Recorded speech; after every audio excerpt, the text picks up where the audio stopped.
दोस्तों, मैं अनुपम तिवारी अंग्रेजी का शिक्षक होने के नाते मैं यह चाहता हूं कि हमारे भारत देश के सभी विद्यार्थी आंग्ल भाषा अंग्रेजी में अच्छे नंबरों से सभी परीक्षाओं को उत्तीर्ण करें, चाहे वो प्रतियोगी परीक्षा हो या स्टूडेंट्स की परीक्षाएं हों। उन सभी के लिए आज से 15 अगस्त 2024 से मैं अपनी फ्री कोचिंग क्लासेस प्रारंभ कर रहा हूँ ऑनलाइन। और सबसे पहले मैं आप सभी को 78वीं स्वतंत्रता दिवस की बहुत बहुत बधाई और शुभकामनाएं देता हूँ। और आज से हम अंग्रेजी की जो क्लास है उसकी शुरुआत करने जा रहे हैं। तो आज मेरी इस क्लास का पहला वीडियो है और पहले वीडियो के माध्यम से आज मैं जो प्रारंभ करने जा रहा हूँ उस पहला चैप्टर सब्जेक्ट वर्ब एग्रीमेंट। आप किसी भी कंपटीशन की परीक्षा जब देते हैं तो उसमें ऐसे बहुत सारे ऑप्शनल क्वेश्चन आते हैं विकल्प वाले, जिसमें सब्जेक्ट वर्ब एग्रीमेंट से रिलेटेड क्वेश्चन होते हैं, चाहे बोर्ड कक्षाएं हों या होम कक्षाएं हों या कॉम्पिटिटिव एग्जाम हो। तो हमें सब्जेक्ट वर्ब एग्रीमेंट यदि पता है तो हम आसानी से ऐसे क्वेश्चनों को सॉल्व कर पाते हैं। तो आइए हम इस वीडियो के माध्यम से जानते हैं कि सब्जेक्ट वर्ब एग्रीमेंट है क्या। वास्तव में सब्जेक्ट वर्ब एग्रीमेंट कोई अलग से चैप्टर नहीं है। हम इसको नाम देख कर घबरा जाते हैं कि ये है क्या। Subject verb agreement, subject means होता है कर्ता, वर्ब मीन्स क्रिया और एग्रीमेंट मीन्स तालमेल। कर्ता और क्रिया का जब सही तालमेल बनता है तब जाकर के एक संपूर्ण सेंटेंस की रचना होती है। अब ये सब्जेक्ट और वर्ब है क्या, अर्थात सब्जेक्ट हमारा जैसा है उसी तरह से यदि हम वर्ब को मैच करेंगे तो सेंटेंस का सही निर्माण होगा। यदि हमारा सब्जेक्ट सिंगुलर है तो हमारी वर्ब भी सिंगुलर होनी चाहिए। यदि हमारा सब्जेक्ट प्लूरल है तो हमारा वर्ब भी प्लूरल होना चाहिए।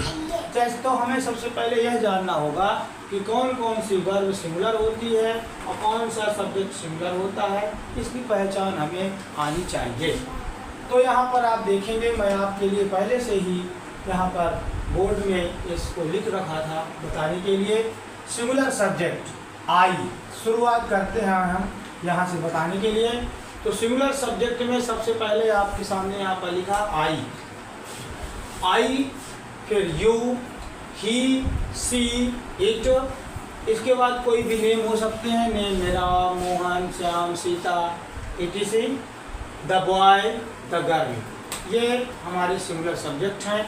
अब वर्ब यहाँ पर सिंगुलर आप देखेंगे, am, is, was, has, does, writes, drinks, reads. किसी भी वर्ब में यदि अंतिम में यस लगा हुआ है तो आप सीधे जान जाइए कि वह वर्ब सिंगुलर है। एग्जाम्पल यहाँ देखेंगे, यहाँ पर रीड्स में यस लगा हुआ है मतलब सिंगुलर वर्ब। इसी रीड में यहाँ पर यस नहीं लगा मतलब प्लूरल वर्ब।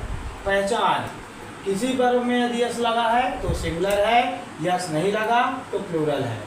दूसरी बात, फिर प्लूरल सब्जेक्ट की पहचान कैसे करेंगे, we, you, they, Ram and Shyam. यदि एक नाम के साथ दूसरा नाम दिया हुआ है तो वो प्लूरल सब्जेक्ट में आएगा। द बॉय, यदि यस न लगा होता। अब यहाँ पर दो बातें हैं, यदि किसी वर्ब में यस लगा हुआ है तो सिंगुलर होगी, किसी सब्जेक्ट में यस लगा हुआ है तो वो प्लूरल होगा। यहाँ पर दोनों अपोजिट चलते हैं। कैसे अपोजिट चलेंगे, यदि किसी वर्ब में यस लगा है तो सिंगुलर वर्ब होगी और किसी यदि सब्जेक्ट में यस लगा है तो प्लूरल सब्जेक्ट होगा। तो यहाँ पर ये बात आ गई। फिर प्लूरल वर्ब में कौन कौन है, are, were, have, do, write, drink, read. अब इनका हम यूज कैसे करेंगे, तो यूज इनका थोड़ा हम जान लेते हैं। आई का प्रयोग सिंगुलर वर्ब के साथ होता है और प्लूरल वर्ब दोनों के साथ होता है।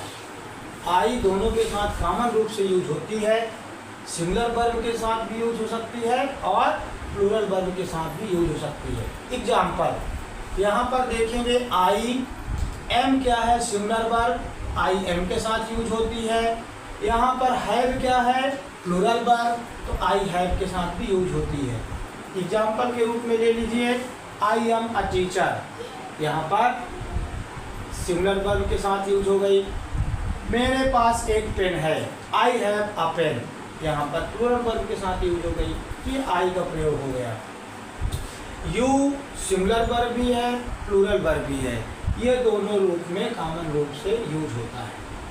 ही, सी, इट, नेम, ये जो तीनों आते हैं ये वास्तव में थर्ड पर्सन के अंतर्गत आते हैं। आई क्या है हमारा first person, you second person, he, she, it, name, ये जो तीनों हैं ये थर्ड पर्सन के सिंगुलर सब्जेक्ट कहलाते हैं। इनका प्रयोग वास्तव में किस तरह से आप देखेंगे, ही का प्रयोग किसके साथ होता है, ही, सी, इट, नेम, ये इनका प्रयोग जो है इज के साथ भी होता है, बाज के साथ भी होता है, हैज के साथ भी होता है, डज के साथ भी होता है। अर्थात जो भी सिंगुलर ये तीनों सब्जेक्ट हैं इनका प्रयोग तीनों सिंगुलर वर्ब के साथ हम कर सकते हैं। फिर मान लीजिए यहाँ पर किसी लड़के का नाम न लिख करके सीधे बॉय लिखा, द बॉय, एक लड़का है ये भी सिंगुलर सब्जेक्ट में आएगा, एक लड़की है ये भी सिंगुलर सब्जेक्ट में आएगी। अब आते हैं प्लूरल वर्ब की ओर। प्लूरल वर्ब में आप देखेंगे ये जो बी है ये फर्स्ट पर्सन का प्लूरल सब्जेक्ट है, यू सेकंड पर्सन है, दे थर्ड पर्सन का प्लूरल सब्जेक्ट है, नेम आपको मैंने पहले ही बताया एक से अधिक यदि नाम है तो प्लूरल सब्जेक्ट में आएंगे।